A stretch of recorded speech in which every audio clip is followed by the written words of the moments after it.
Colleagues, it's my pleasure to introduce to you a body of work that FETL has developed over actually many of the years that we've been in existence. That wasn't intentional, it just happened that one piece of work led to another. So the piece of work is in line with FETL's mission about the leadership of thinking, and reminding you that FETL has two domains of working in the leadership of thinking. One is the principal chief executive acting as leaders in a system around FE and skills. And the other one is the system and the leader as they work in FE and skills, the line of the heart for them to the work and so on. So with that mission, in those two domains, we commissioned a piece of work with a grand title called Systems Thinking and Psychoanalytic Thinking in Leadership. And the whole programme started with a one-year-long course of colleagues who'd volunteered to come in this, who were curious about it. And over that time, different themes were developed. The first product of the programme was a rather fabulous book called Systems Thinking and Psychoanalytic Thought. That came from the work itself, where our colleagues from FE and Skills, working with Gabrielle Brown and David Armstrong, came up with think pieces, explorations, and actually an editing session whereby they passed on their experience and their view of how this work had helped them. So there was the programme, then there was the book. And 2 years on, we were rather curious because we encountered colleagues and they would tell us how this book and this course had influenced their lives. And so we decided to meet up with them again and say, hi, how are you? What's been happening? And how did the body of work that you did and produced develop for you? So what you have is your own colleagues telling you who they are and how the work affected them and what they've been doing since. It's nicely done. There's a trailer of them talking, and then there is short individual interviews with them. And if anything should interest you in what they say, you can then go into a longer interview with them. They speak well of the experience, changed some of their lives and some of their occupations. But again, FETL offers this to you in order to help feed brains and prepare people for the future. And we hope you'll enjoy it.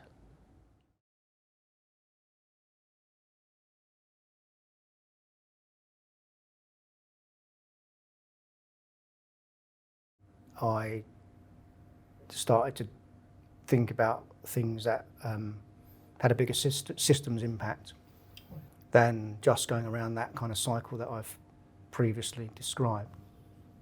Now, I can't honestly, hand on heart, say one of those Thursdays I had a moment, do you know what I mean, when I said, well, you know, the system's for me, or I'm for the system. Like Gabriella explained earlier, I also started out in working with disadvantaged young people. I started out in youth homelessness and also worked with people with substance misuse. And I did a lot of training early on around mental health and some of the concepts, not necessarily linked to leadership though and systems. It just sounded a bit quirky, and I was attracted to it because I like the idea of some of the concepts. I like the idea also of being with a group of people that might challenge me, and also that I, in some ways, didn't belong. And I thought that might help my thinking, and just wanted to improve myself, really. And I knew there was a lot of change on the horizon, and I thought it might help me think it through a bit. Were there any topics that you were particularly attracted to? Our attachment was a big one for me, both personally and professionally. Oedipus intrigued me. In what way? Well, it was I was struggling to see how that would play out in a work context, I guess. From what I knew of it, turned out it plays out quite regularly at work. I think the real stuff was about, so again, you'd listen or you'd hear or you'd find out about some, you know, psychoanalytical theory or approach or thought. And then I suppose you'd see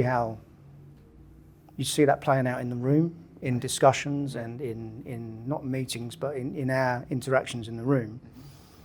I suppose that provides learning with regard to how you go about your discussions and your conversations and your work. So there was a level of intrigue.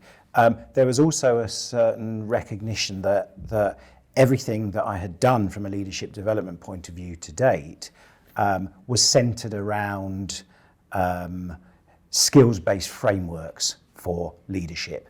So I saw this opportunity and thought, this is something I know nothing about, and given where I am in my leadership journey at the moment, because there's lots of change going on in my organisation, that actually, why not? Let's think differently. I was particularly interested in what you said about new leaders, and you implied maybe you had something to learn from them. Yeah, I think probably the biggest thing for me was I've got a lot to say. I've always had a lot to say, but never felt confident enough, maybe not quite the right word, but never in a place where I would openly say that. And the group, as the program developed, enabled me to share some of the deep-rooted feelings I had about our sector, the way it operated, some of the challenges it had. I think the intense negativity that surrounds our sector at times, and the group gave me the confidence, really, to express that. Because I was also making a link between your new role, where you needed to be much more outward-facing, almost amongst peers. It was less hierarchical. Yes. And here you are in a room with a bunch of peers from all different organisations, very much the way that your principal role would play out. What was it like to be in that room with people from all different parts of the sector? I think there was a bit of awe for particular individuals who I thought just their wealth of their experience. You could hear it in the way that they were describing things. And the way that they talked about the impact of things on themselves and their organisation and the sector, and and a lot of huge respect for them. And I suppose, hopefully, I think what I got out of it was that I grew my own ability to realise that actually my voice was just as important as theirs. And that's a personal thing. That's not what they think. I don't think that's what they thought at all. But that's what I thought. So another very interesting concept was aggression. And I think the group came from a place of seeing aggression as a negative thing, a thing to be hidden. But actually we, and certainly I, gained an understanding of the necessity of aggression to survive, actually. And there was a really interesting discussion that said, well, can we not describe this as aggression? Can we call it assertiveness instead? But actually that act in itself is very passive, isn't it? An act of avoidance. It's an act of avoidance, when in fact, to compete, to succeed, to thrive, to prosper, aggression is absolutely necessary. So I think taking concepts that you may have a particular view, and though that view being fundamentally turned around was fascinating for me. So I think I grew in confidence in terms of being able to hold my own with my peers. I think that's and I think I did use that to kind of in terms of the external relationships I created outside for the college, and I still do that to now. Well, it's interesting because closely linked really is my personal life, and I guess that's how it is for any leader. The two are sort of linked. And I was going through quite a lot of personal change, and I wanted to do things a bit differently in my personal life and in my work life. And the two things, because I own and run my own business, inevitably, and it's a very small organisation, it's almost like your ego's out of control, I suppose. You're it, you know what I mean? It's all consuming. And I just wanted to I didn't want that anymore. I wanted to be different. I wanted to step away from that and have some boundaries and some discipline. I've got quite a short attention span as well, so being present is really difficult for me sometimes. If I do any development, being physically present in that and emotionally present is really challenging. I never had an issue on this programme. Wow. And why do you think that was? I was so completely and utterly engrossed and committed to every theme we looked at, and also everyone that was in the room. My presence was never a challenge for me, really. I think for me, it was the practical application of the theory that really brought it all to life. The morning was always hard work. You're learning new theories. For someone who literally, has always dealt with numbers on a page, to actually to be looking at stuff that was, really quite deep, and stuff that I knew nothing about. All of the concepts were so new to me. Psychology and psychoanalysis. It just was. I'd never read a single word about it, let alone books or reams of books. So for me, the theory was very challenging, but that was brought to life in the afternoon, and sharing my experiences, but listening to others was really quite quite defining.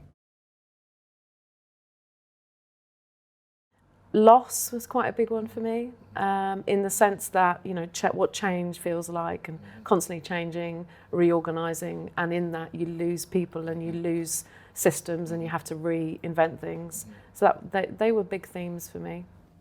I think the loss one was kind of connected to the whole change thing.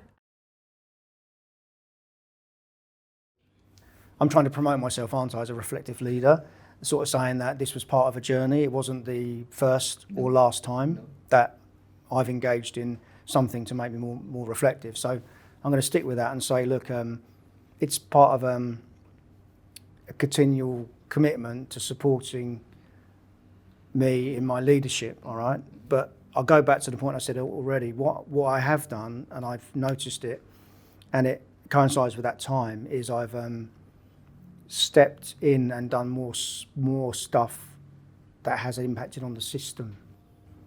And I think I've got maybe a sense of purpose around impacting on things that are beyond your own authority, and having a confidence to engage with that sort of system stuff a bit more. So I think that aligns with when I did this series of Thursdays. My attachment and my love for the sector is very, very strong. I'm working with the sector in a very different way now, but I can't imagine myself in another sector. And in some ways that goes back to a primary task of the sector that resonates with me very strongly. There's an attachment to the folk in the sector. There's an attachment to the learners in the sector, and there's an attachment to the system as a whole.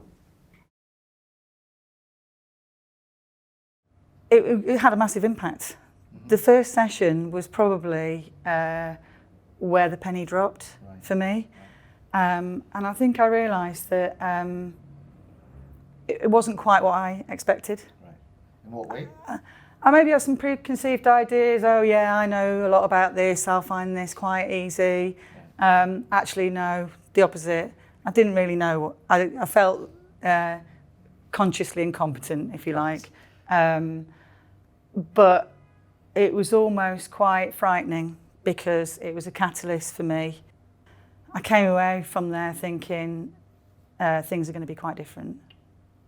And it was quite scary, I suppose. Different for you? Yeah, that I couldn't kind of go back. What had been revealed to me during that first session, it just struck home.